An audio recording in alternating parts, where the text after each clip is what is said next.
प्यारे बच्चों, आज हम वसंत कक्षा 7 के पाठ 3 हिमालय की बेटियां के बारे में चर्चा करेंगे। इसके लेखक हैं नागार्जुन। लेखक नागार्जुन ने सबसे पहले कहा है, अभी तक मैंने उन्हें दूर से देखा था।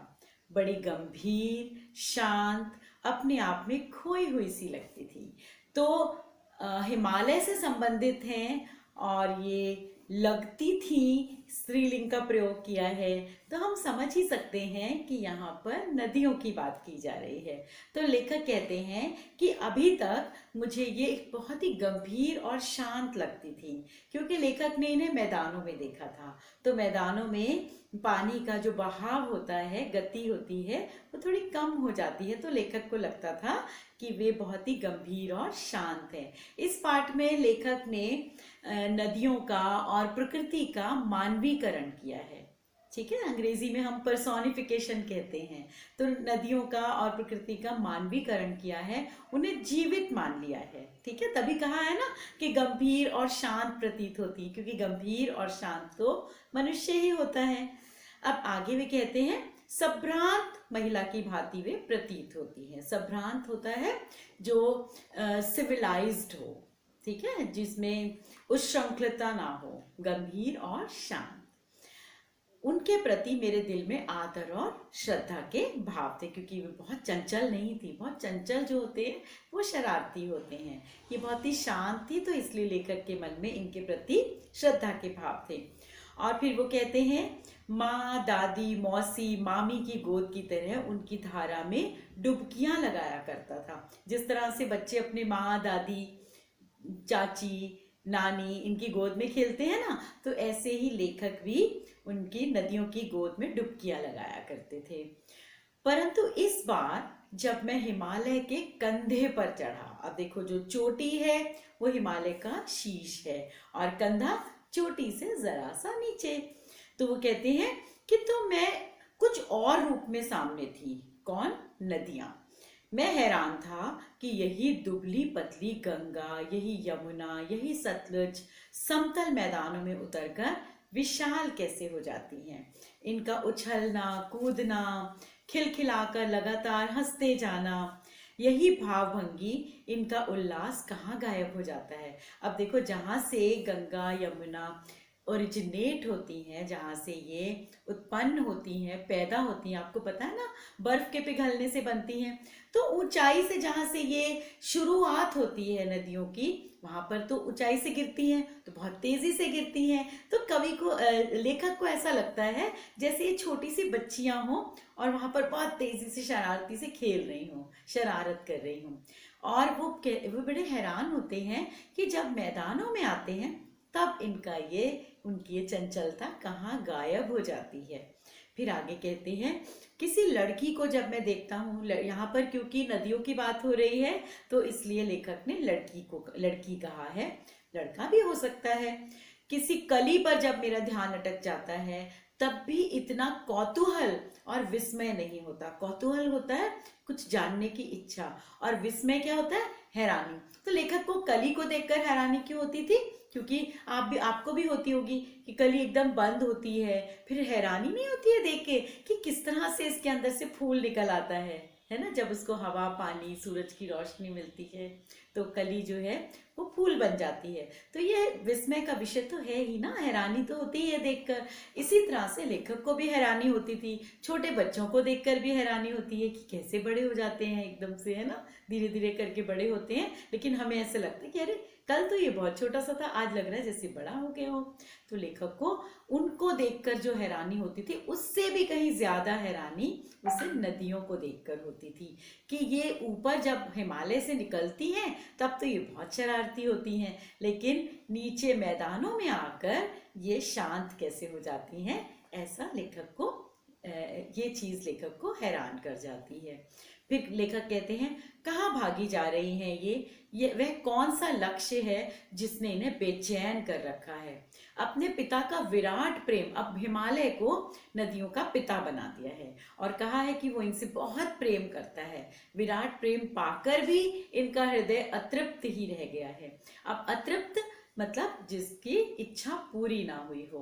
हम क्यों दौड़ते हैं, सारा दिन रैट रेस में लगे रहते हैं? क्योंकि हमारी इच्छाएं पूरी नहीं होती हैं। ऐसे ही लेखक को ये हैरानी हो रही है कि हिमालय तो बहुत प्यार करने वाला है, इन्हें समेट कर रखने वाला है, लेकिन फिर ये क्यों दौड़ी चली जा रही हैं। फिर इसमें लेखक ने आगे बताया है कि वो कहाँ कहाँ से होकर जाती हैं, घाटियों से, जंगलों से, है ना। तो वहां से होकर जाती है और जब वो जंगल में पहुंच जाती है ना, तब इन्हें थोड़ा सा विश्राम मिल जाता है, कुछ सोचने का मौका मिल जाता है।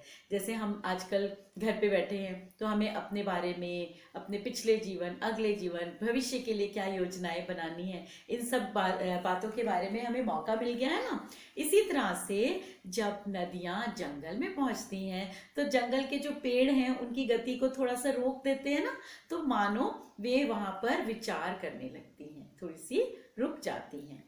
अब एक बात इसने लेखक ने ये भी कही है कि जब खेलते खेलते ये कहीं दूर निकल जाती हैं और हिमालय, बुढ़ा हिमालय, अब यहाँ पर बुढ़ा क्यों कहा है, क्योंकि हिमालय बहुत प्राचीन है ना, इसलिए बूढ़ा कहा गया है। और नटखट बेटियों के लिए कितना सिर धुनता होगा। सिर धुनना जो है मुहावरा है और इसका अर्थ है कि जब हम कुछ नहीं कर पाते हैं, हम कुछ करना चाहते हैं और नहीं कर पाते, हिमालय यही चाहते हैं ना कि वे पता लगाएं कि उनकी बेटियां कहाँ गई, लेकिन वो नहीं कर पा रहे हैं, इसलिए वो सिर धुन रहे हैं। और बेटियां तो बहुत दूर निकल गई, बेटियां मतलब नदियां। फिर विराट मौन के सिवाय उसके पास रखा ही क्या है हिमालय, लेकिन शांत रहकर कुछ कर नहीं पा रहे हैं इस बारे में। फिर उसके बाद लेखक ने सिंधु और ब्रह्मपुत्र, दो ऐसे नाम हैं जिनके सुनते ही रावी, सतलज, व्यास, चनाब, झेलम, काबुल, बहुत सारी नदियों के नाम इन्होंने बोले हैं। और उन्होंने कहा है कि छोटी बड़ी सभी नदियां, नदियां मतलब बेटियां, आंखों के सामने नाचने लगती हैं। वास्तव में सिंधु और ब्रह्मपुत्र स्वयं कुछ नहीं है। वैसे तो सारी नदियां कुछ नहीं है, सभी बर्फ पिघलने से बनी है। दयालु हिमालय के पिघले हुए दिल को एक एक बूंद न जाने कब से इकट्ठा होकर इन दो महानदों के रूप में समुद्र की ओर प्रवाहित हो रही है, मतलब बहती चली जा रही हैं। यानी कि हिमालय की बर्फ की एक एक बूंद से ये नदियां बनी हैं। आगे वो कहते हैं कितना सौभाग्यशाली है वह समुद्र जिसे पर्वतराज हिमालय की इन दो बेटियों का हाथ पकड़ने का श्रेय मिला। अब इन्होंने इस तरह से अज्यूम किया है, इस तरह से कल्पना भी है और हकीकत भी है। देखो कि जैसे हिमालय जो है वो पिता है और नदियां उनकी बेटी हैं, और फिर अंत में जाकर आपको तो पता ही है कि नदियां समुद्र में मिल जाती है। तो लेखक ने इस तरह से माना है, क्योंकि मैंने आपको बताया था ना, उन्होंने मानवीकरण किया है कि इन बेटियों का, नदियों का विवाह समुद्र के साथ हो जाता है। जिन्होंने मैदानों में ही नदियों को देखा होगा उनके ख्याल में शायद ही ये बात आए कि किस तरह से बूढ़े हिमालय की गोद में बच्चियां बनकर ये कैसे खेला करती हैं। माँ बाप की गोद में नंग धड़ंग होकर खेलने वाली इन बालिकाओं का रूप पहाड़ी आदमी के लिए भले ही आकर्षक ना हो। अब जब छोटे बच्चे होते हैं ना, गर्मी लग रही है तो ऐसे ही खेलने लगते हैं, है ना, बिना कपड़ों के भी खेलने लगते हैं। इसी तरह से नदियां भी जब अपने पिता के घर में होती हैं तब वो जैसा मन चाहे वैसे खेलती हैं। तो लेखक ने कहा है कि पहाड़ी लोगों के लिए शायद नदियां उतना आकर्षण का विषय, क्योंकि वो तो रोज ही देखते हैं, लेकिन जो मैदानों से लोग जाते हैं उनको ये बहुत आकर्षित करती हैं। फिर वो कहते हैं कि मुझे इतना लुभावना प्रतीत हुआ कि हिमालय को ससुर और समुद्र को उसका दामाद कहने में भी झिझक नहीं होती है। मतलब ये कि हिमालय की बेटियां, नदियों का विवाह समुद्र से हो जाता है तो हिमालय बन गए ससुर और नदियां, समुद्र बन गए दामाद। ठीक है। उसके बाद उन्होंने बताया है कि कालिदास के विरही यक्ष ने मेघदूत से कहा, वेत्रवती नदी को प्रेम का प्रतिदान देते जाना। अब तुम्हें वह प्रेयसी, तुम्हारी वह प्रेयसी तुम्हें पाकर अवश्य प्रसन्न होगी। ये एक घटना का वर्णन है कि पहले भी और अब भी नदियों की हमेशा पूजा की जाती थी, है ना, कि नदियों को हमेशा पूज्य माना जाता था। क्यों माना जाता है? क्योंकि नदियां हमें बहुत कुछ देती हैं, हमें पानी देती हैं पीने के लिए, और खेती बाड़ी में भी सहायता करती हैं सिंचाई करके, है ना। तो नदियों की वजह से ही वर्षा भी होती है। तो इसीलिए उन्होंने कहा है उस घटना में कि तुम नदी के प्रेम का प्रतिदान देते जाना, यानी कि नदियां जो हमसे प्रेम करती हैं हमें भी उनका प्रतिदान देना चाहिए। अब फिर कहते हैं कि चंचल नदियों को देखकर मुझे अचानक याद आ गया और सोचा कि शायद उस महाकवि को भी नदियों का सचेतन रूपक पसंद था। मतलब वे भी नदियों को जिंदा ही मानते थे, जीवित ही मानते थे। दरअसल जो कोई